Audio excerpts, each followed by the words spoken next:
And we are live. That's how fast it goes.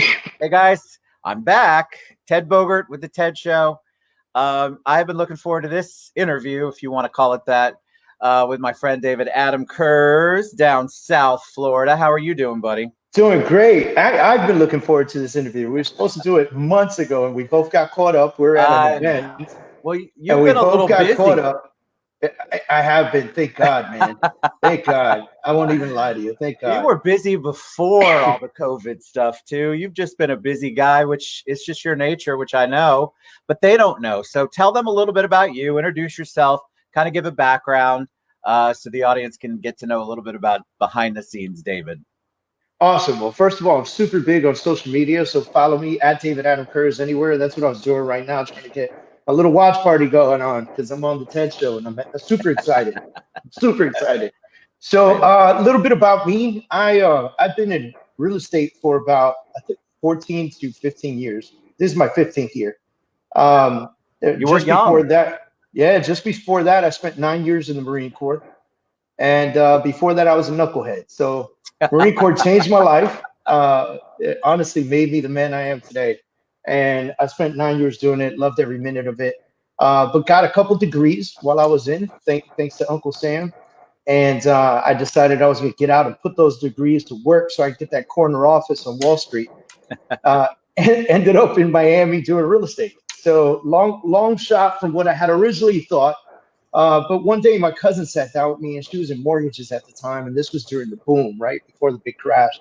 And she said to me, she said, you have an awesome ability to talk to anybody. Like no matter who I introduce you to, you'll spark up some type of conversation with them. And I said, so what are you trying to say? Like, what should I do? She said, you should get into real estate. I said, man, absolutely. I'll jump in. I'll get on real estate. I'll do it. And I got into real estate and it had its ups and downs. I had one of those full-time jobs in a cubicle for quite some time. But eventually it took off and it's been a blessing ever since. I've owned my own company. I took that company, I merged it into eXp Realty not too long ago in October of this year. In the last 3 years, I've written 2 books and I'm halfway through a 3rd book. Really excited about that stuff because the books have really created a launch pad for me to do a lot of public speaking, which I really enjoy. I've done a lot of training, done a lot of coaching. I still run a very good real estate team. So I'm blessed, man. I'm really blessed. I've got a wife in the business, as you're well aware of. So, it's a all around to be able to write books like people say they want to write books all the time. I did it, you know what I mean? And the funny thing is, it wasn't that hard to do. And so, I guess we'll dig into some of that kind of stuff. Yeah, I want to dig in. I have a lot of questions. Yeah. I took the title for the show from 2 of your books, The Blueprint and Take Action, I think is the other one, or I put a spin on it a little bit. But I want to talk about the real estate transition because I was around when you did make the move. You built up a giant team, which is a big deal in general. You built up a company, you built up your own company. You had a lot of and do have a lot of real estate agents. And I look at that as a small business like everybody else. It's a business and you were running it. And then you decided to take that approach. You had already done it. And then you shifted. You took a big shift and went with eXp with another company and kind of merged and made it your own. Can you talk about that process for them? Yeah, I'll tell you, when COVID-19 hit us and it was the first week that they had issued the stay-at-home order. I'm sure we all remember this. It was just moments ago, 4 weeks ago. And I sat in the car and I looked at my wife and I said, babe, we literally dodged a 50 caliber bullet by a hair. And she looked at me, she said, what are you talking about? And I said, do you know that if we still had Kurz Real Estate, if we still had our offices, 3 offices, we're 200 agents, we're one of the fastest growing real estate companies in South Florida. And I said, do you know if we still had all that, we might not make it past 90 days of COVID. And she looked at me and I swear to you, my wife almost teared up and she said, holy crap.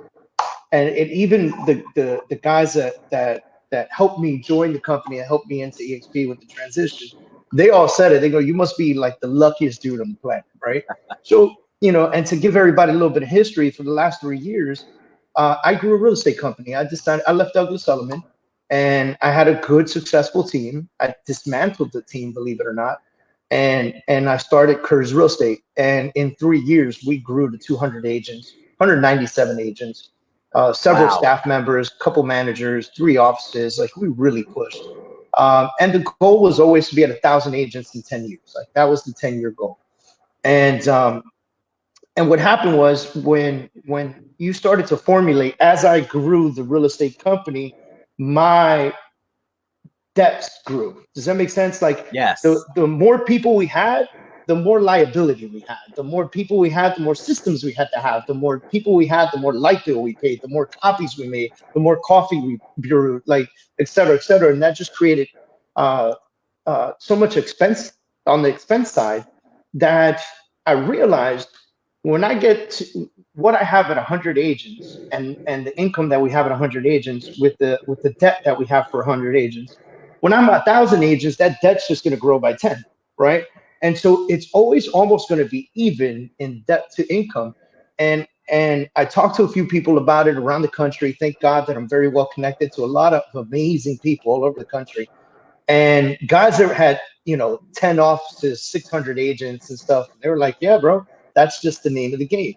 The business is not real estate. It's in everything else, all the ancillary services that you can provide for the real estate agent. So the company is kind of the centrifugal force.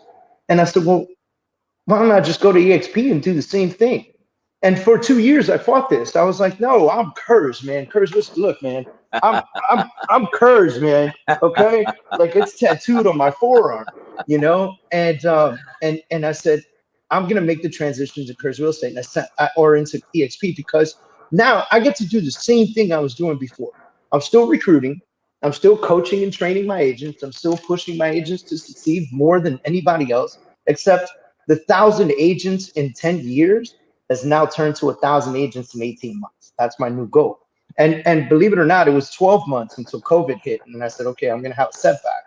And then the setback really didn't happen, because all the folks that looked at me and said, Dave, you got 3 offices, you're a personality, people love to be with you, and blah, blah, blah. How are you going to go virtual?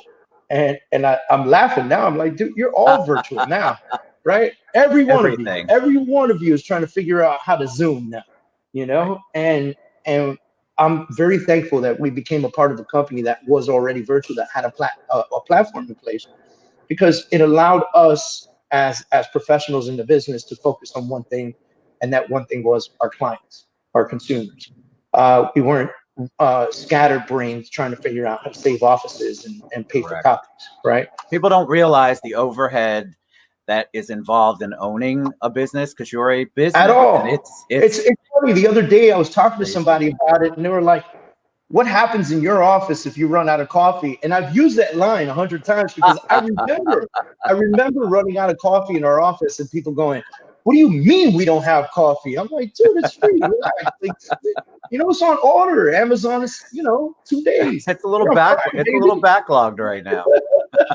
All right, I have a question. Somebody who built up their agency force, their business, their team, like you did.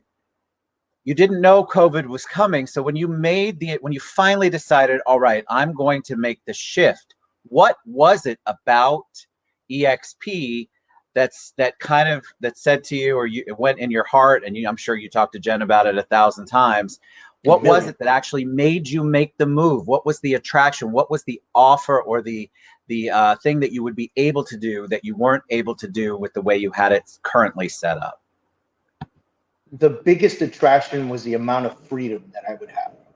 See, I can do at EXP everything I could do as the owner and broker of Kurz Real Estate Corp. I can recruit.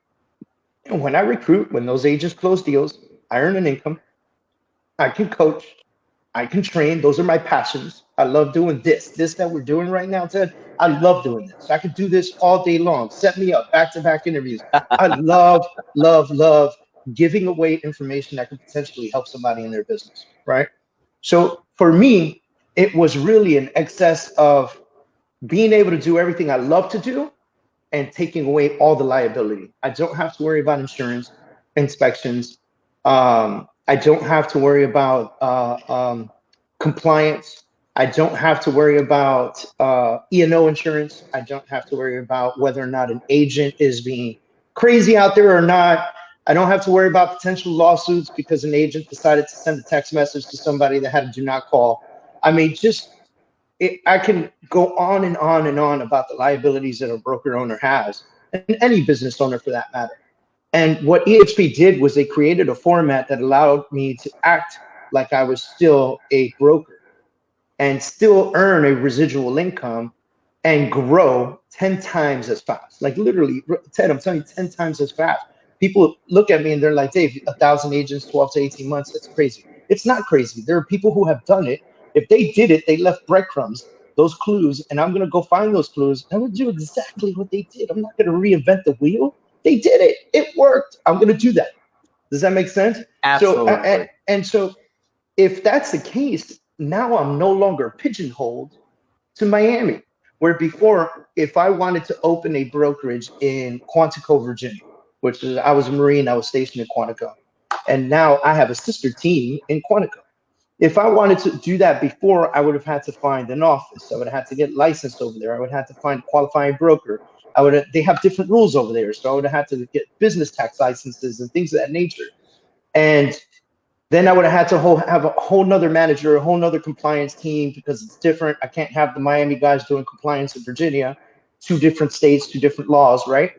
And so now I don't have to do any of that. Literally, I moved to EXP and I spoke to the friend that I had over there in Virginia and I said, let's do this. And she jumped on board. She's 10 strong over there right now. And we're growing Virginia like crazy, you know, and none of the overhead, none of the liability. So the ability for growth is going to allow me the capability to have massive freedom. Like Stephanie just said, Yep. that's all. She said, freedom is a powerful thing, and it really is.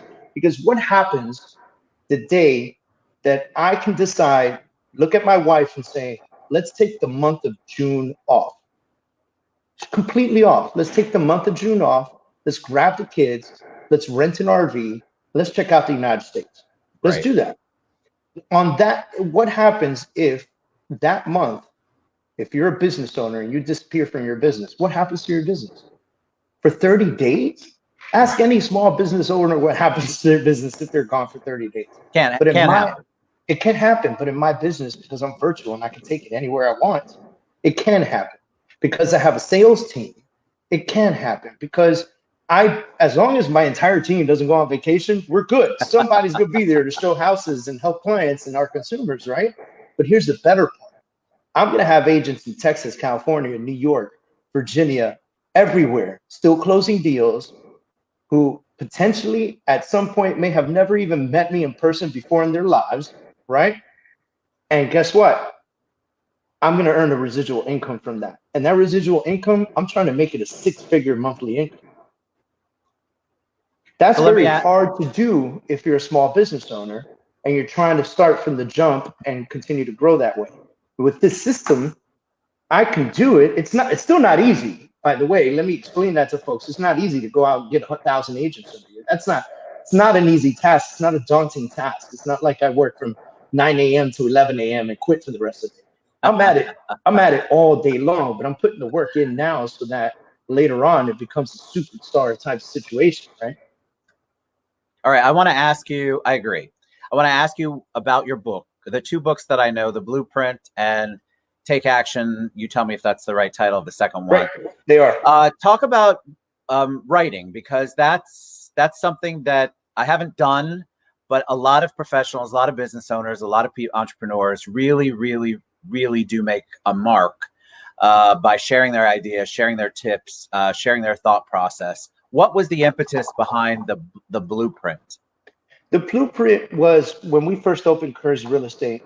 I said, what's an easy way to give somebody a way in which we could just hand them something that will get them going, right?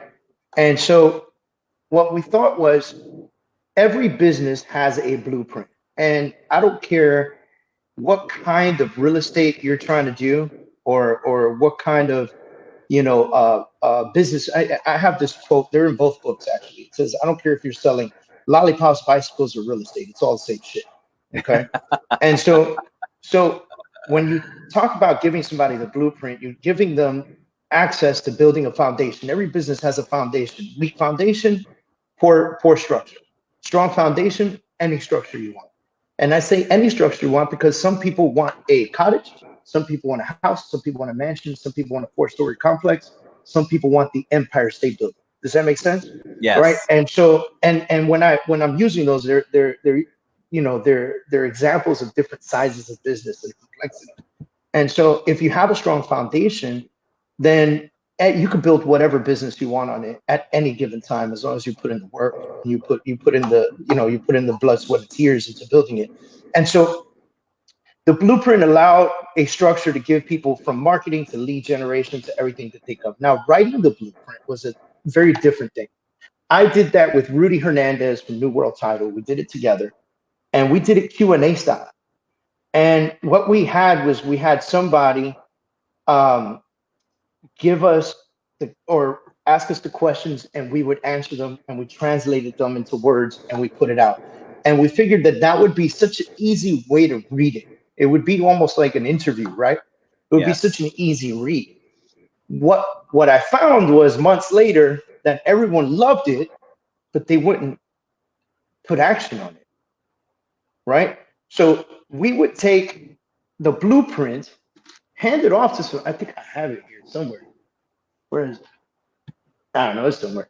But we would hand somebody the blueprint where you say, hey, here you go. Here's some great information to get your business started and really push yourself to the next level. Fantastic. They would go, they would read it. They would say, man, Dave, that was excellent. You guys did a great job with this. A lot of great information. And then nothing. And I said, what the hell's going on here? And the more classes I taught, I call it the Tony Robbins effect. How many times do you have to go walk on fire before you decide to buy a business mastermind? Right. And so I realized that the reason people go walk on fire multiple times is because they didn't take action the first time and just do what was necessary. The entire reason for that 3-day campus, you could buy the better stuff, right? And when you buy the better stuff, those better programs like Business Mastery and Life Mastery, and they're proven to really make an impact and change in your life. But you have to imagine, it's the person that takes action to buy the program and actually show up that will take action when they get to that program, right? And so I wrote the book, Take Action. And that one was kind of to my heart because I wanted to push people and let them know it doesn't happen by itself.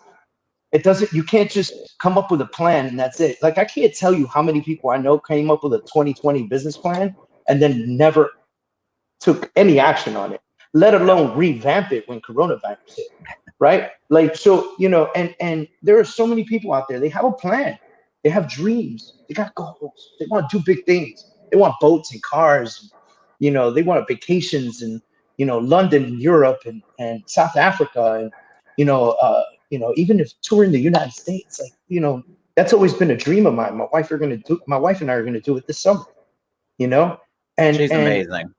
Yeah, she is. and the reason that I find that I've had the level of success that I've had, and by the way, I'm not done. Like, there's so many more things that I want to do, right? What do you want to do? Oh, we'll get there. So, but the reason I feel like I have this kind of success is because I do take action, and my wife, it freaks her out sometimes. Like, she looks at me and she goes, dude, you say something and you go do it. And I said, well, I can't just, sometimes you're going to have a hiccup, right? Sometimes you're going to think of this plan, it's going to be great. And then you're going to go do it and it's just going to completely crumble. And you're going to stand back and go, what? That didn't work. That's okay, because that's where we learn, right? We learn from our hiccups. Where does that determined spirit come from? Within. Like, have you always been like that? A lot of people who are motivated and do so much. So where did you learn it along the way? Did you have mentors? So here's an interesting fact. I've never had a real mentor, like somebody I could say, wow, this person really changed my life, right? Hopefully one day I do. I haven't had that yet. I've had many small mentors, many people that I could go to with questions and people I respect in the business, right? My mom was a hard worker her whole life, went to school. She has a few degrees. She's a school teacher. I saw her bust her butt her whole life, and that kind of made me think to myself, there's a very good chance that that's what I need to do in my life. And then, of course, naturally, I turned into the most knucklehead teenager on the planet. And I'll never forget the day I left my job at Wendy's. I'm taking a really long story and putting it into a minute, right? I left my job at Wendy's. I jump in my friend's car. We go to a mall, right? And it was an outdoor mall down here in the Florida Keys called Florida Keys Outlet Mall, right before you enter the Keys. And I was walking, and these two guys in uniform were walking the other way. And I turned around and I said, damn, those guys look good, you know? So I asked my friend, I was like, who are those? Because I didn't know anything about the military. I knew G.I. Joe. That's about as far as my military experience went. And my best friend, Sergio Laporte, who was with me at the time, said, those guys are Marines. His father was a retired Army, Vietnam vet. And he said, those guys are Marines. And I turned around again, and I swear to you, the two of them had stopped, and they were staring at us. And I turned around, and I caught eyes with the guy, and he said, you want to talk to me, don't you? And I said, you know what? I absolutely do. And I joined the Marine Corps. Changed my whole life, Ted. Changed my whole life. Like the stuff that I've done in the Marine Corps and the experience that the Marine Corps has given me has allowed me to put my heart and soul into everything fearlessly. And it has allowed me to put myself in positions that most people would be afraid to put themselves in. And has allowed what did it give you that you didn't have before?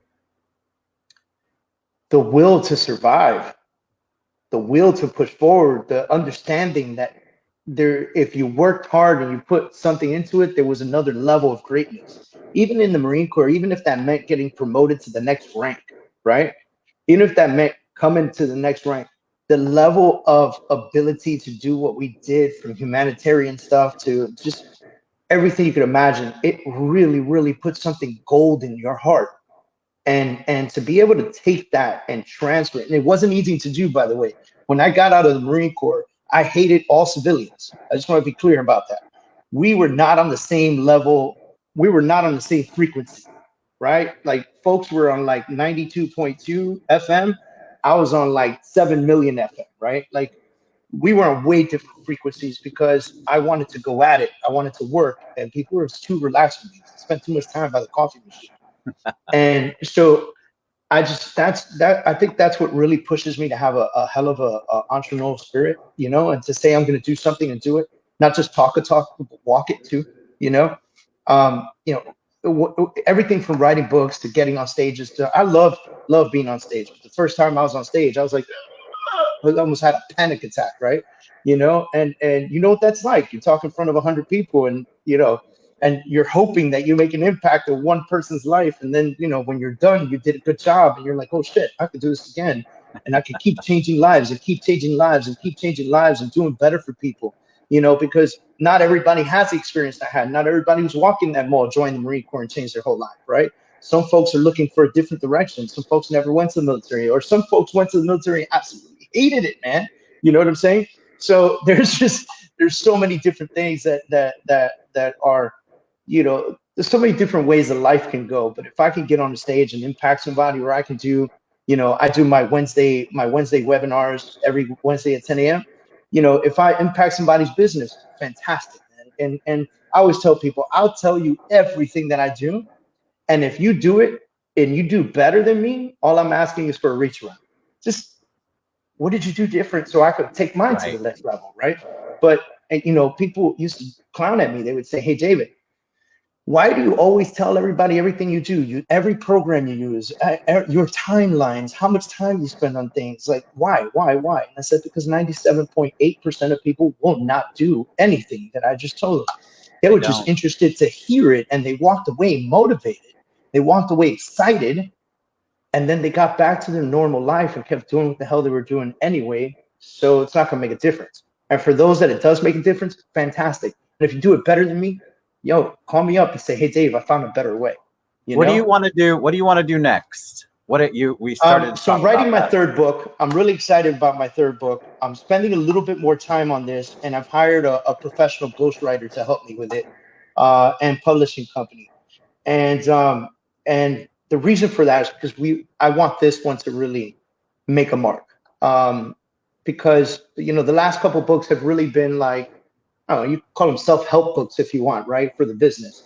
But this book, I really wanted to change a mindset. I wanted to change a people for a say, and I wanted to honestly, I wanted to be in every store. I wanted to be all over the place. I want a New York Times bestseller. Like that would be a dream for me to be able to put New York Times bestselling author under my name. Holy shit, Ted! There's a dream. I like that. I like that. That's a dream for me, and I'm hoping to do this book. And this book is strictly about. You've heard me say a lot of things like hiccup and change and everything. But one word you'll never hear me say is fail. I don't believe in failure. I believe failure is a choice, and I don't believe that people should use the word failure. I think the more you say something, the more it gets embedded in your brain. And the entire concept of failing forward, I think, is the biggest crock pot of shit that anybody's ever sold us.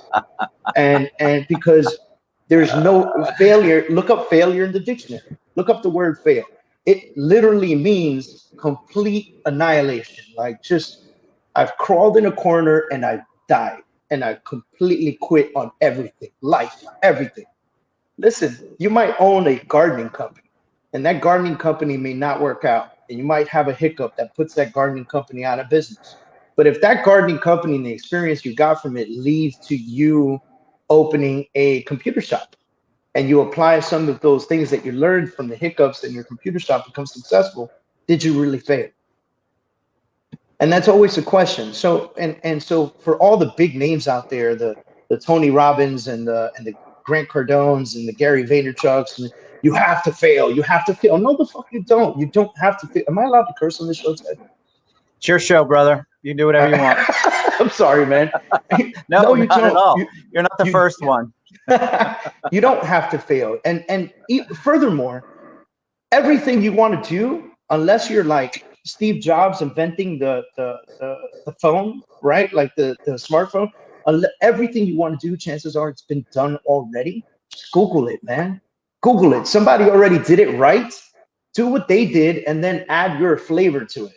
Put your salt and pepper on it. But there's no reason to fail anymore. Failure's a choice. Failure's a choice. I like that. We're gonna hashtag that one. That should be a book title. That should be. Or a chapter at least. Holy crap.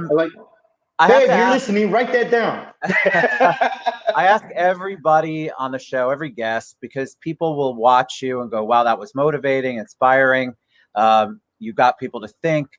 And people don't realize that it's so complex what you do. You have a lot of moving parts. And so during all of this crazy time, what are you doing self-care wise? What are you doing to keep your creativity, to keep the positivity, to keep ahead of the curve? I keep my brain working. I think, there's a lot of people who have hobbies. My work is my hobby. It really is. I don't want to sound cliche, but it really is. Like I don't have a hobby. Like like if I'm going to say I have a hobby, I'm going to say it's riding my Harley, right? But that's not really a hobby. That's just a pleasureful moment for me to get out on my bike and go enjoy some fresh air, right? So it's not really a hobby for me. But we wake up early, we work out almost daily. I think that's really big. I believe you keep your body right, keep your mind right. I don't allow me being home with my mother, my mother-in-law, 2 children, and my wife affect me. I feel like it's a blessing. We've got a ton of help, and there's always food on the table. And when you have those kinds of things, I think my wife and I have spent significant time strengthening our relationship by doing things we enjoy and having extra levels of communication. And I do my work. I enjoy coaching. Somebody says, like, if Ted calls me and says, hey, I want to do a show with you, I'm in, right? I'm still doing my stuff. Tomorrow I've got 3 more webinars this week. I'm still coaching my agents. I still talk to my team every morning. We're still lead generating. We're coming up with creative ideas on how to continue the business throughout this situation that we're all in. Because I'm a firm believer that if you continue to keep your face in front of people, you will surpass this and you will dominate it. And because a lot of people are going to go out of business very soon. A lot of people. There will be a lot of real estate agents that told you they were top producers, a lot of mortgage lenders that told you they were superstar lenders that are going to be serving you a burger at TGI Fridays in a couple months. And it's no offense to them, okay? The difference between them and you receiving the burger and still in the business was that you kept your face in front of people. You built massive relationships during this downtime, and you were able to come out of this with a stronger business.